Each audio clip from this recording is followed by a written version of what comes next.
Gente, que loucura esse retorno de José Martínez, né? Bom, ele vai ter que se entender com a galera, né? Com a galera que eu digo, com o Dorival, comissão técnica, diretoria. Essa conversa ainda não aconteceu. Ele se reapresentou. Inclusive, André Carrilho, que figura.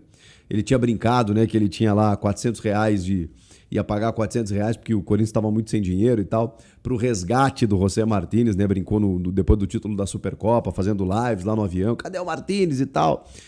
E aí fez postagens, né? Mostrando R$ 400.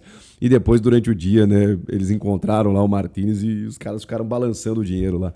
É um elenco que, assim, cara, mostra uma afinidade, mostra uma brincadeira, zoação. Se os caras estiverem putos com ele, estivessem...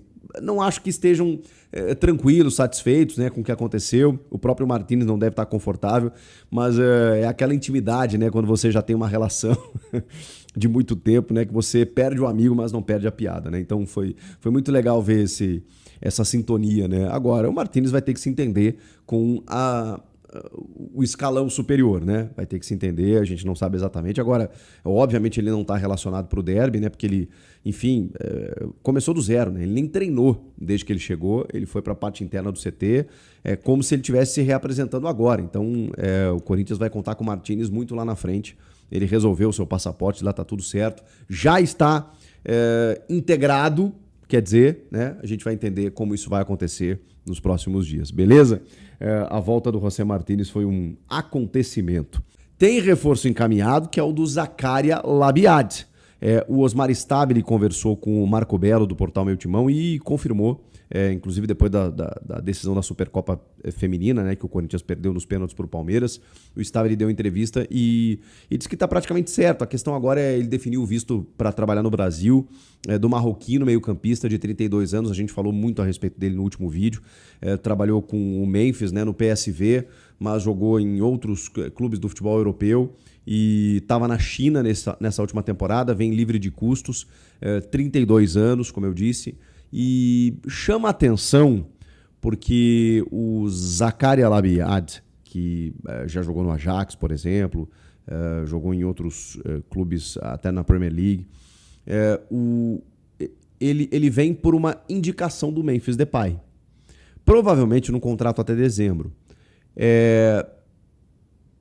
O Memphis, ele tem sido...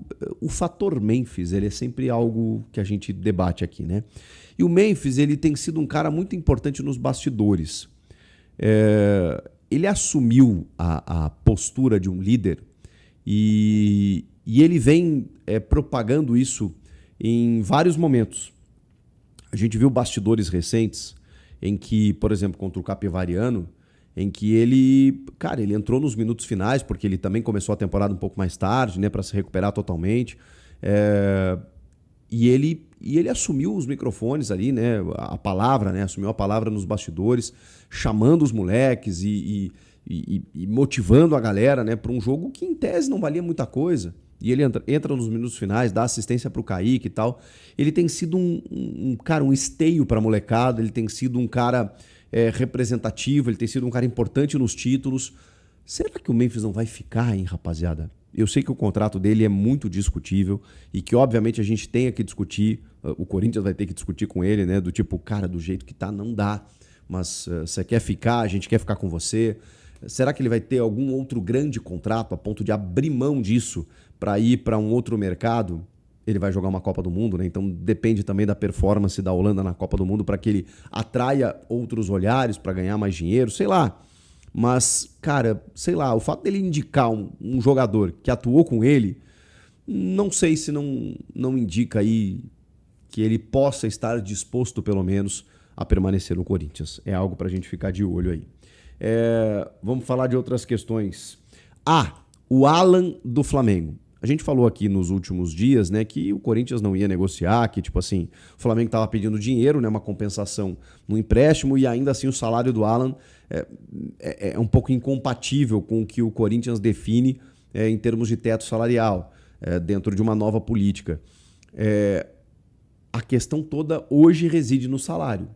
O Corinthians não desistiu do Alan, Tá tentando trabalhar com o Flamengo uma liberação, porque ele não vai jogar lá, ele tá fora dos planos e pro Corinthians, pro Dorival, ele funcionaria muito bem. O problema é que ele ganha na casa de 1 milhão o seu salário. E pro Corinthians isso seria bastante oneroso em se tratando de um meio-campista, em se tratando de um jogador que hoje o Corinthians está tentando não pagar esses valores. Então, se o Flamengo pagar uma parte, não sei se isso vai acontecer. Se ele aceitar reduzir, não sei. Não sei como esse modelo de negócio poderia ser feito. O fato é que o Corinthians não desistiu. Te agrada? Porque vocês recusaram o Alisson do São Paulo. Agora o Corinthians está de olho em algumas outras situações e tem o Alan do Flamengo. Que tal? Que te parece? Gosta? Então tá bom. Agora vamos falar do derby. Bom, rapaziada, o Corinthians deve ter força máxima no primeiro clássico do ano. E tem um retrospecto muito bacana, recente, do Corinthians contra o Palmeiras. O ano passado, um derby apenas de 7, tá? O Palmeiras venceu. Que foi aquele do primeiro turno do Brasileiro por 2-0 na Arena Barueri. De resto, o Ramon Dias, ainda sob comando do Ramon Dias, tem o título paulista. O Dorival chega e elimina o Palmeiras na Copa do Brasil com 2 vitórias, lá e cá. E tem o segundo turno do Brasileiro que acaba 1-1 na Neoquímica Arena. Diante disso, o Corinthians assim teve uma supremacia muito grande em relação ao Palmeiras na temporada passada. O Palmeiras deve estar engasgado com isso? Óbvio. Óbvio que o Abel Ferreira não deve estar muito satisfeito com o que aconteceu de forma recente, inclusive depois de uma temporada em que o clube e o time estão sendo cobrados porque não houve nenhuma conquista. Aí você olha para o Corinthians, Paulista, Copa do Brasil, Supercopa.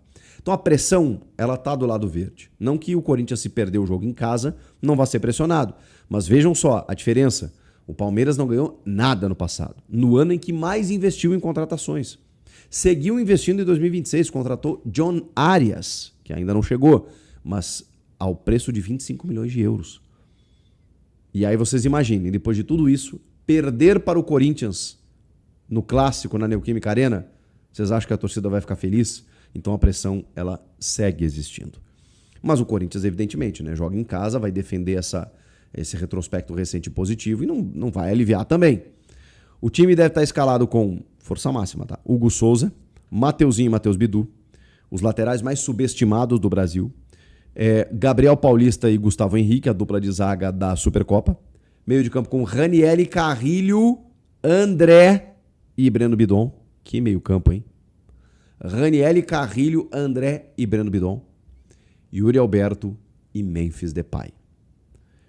Rodrigo Garro, Vitinho, o Caio César não vai estar relacionado, o Martínez não vai estar relacionado. São jogadores, né, como eu citei, que serão opções no banco de reservas. Não o Caio César, não o Martínez, mas esses dois que eu citei, né, especialmente. Além dos meninos da base, né, Kaique, Guinegão, Dieguinho, né, que estão numa fase super boa e tudo mais. Enfim, esse é o time do Corinthians. O do Palmeiras também está definido, né? O Carlos Miguel. Imaginem o tamanho da vaia. Reencontrando a Fiel, jogando na Neoquímica Arena pelo Palmeiras. Que loucura.